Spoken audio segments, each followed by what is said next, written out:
Ayaw sila, lagyan na harang. Ayan. Saan? Siya yung ute. Eh, may dalang signage. Siya yung bubaksak eh.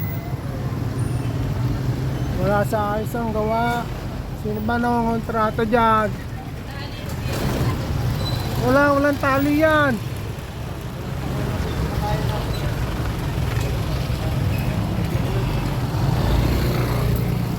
Wala man lang harang kasi.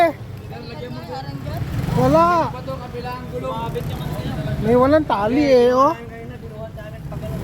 Kasi ba, wala sa ayos ang kontraktor niyan. So, ayan, marami mga aksidente dyan.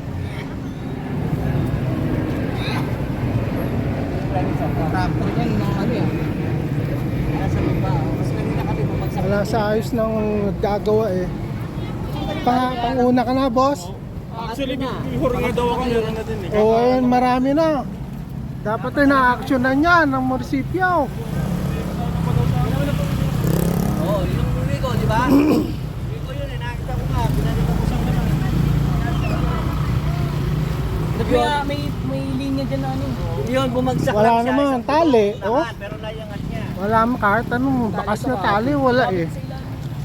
Kami ginawa namin, nagpatulong sa mga tao dyan na nakatano ganun. Kawawa, may sasakyan eh.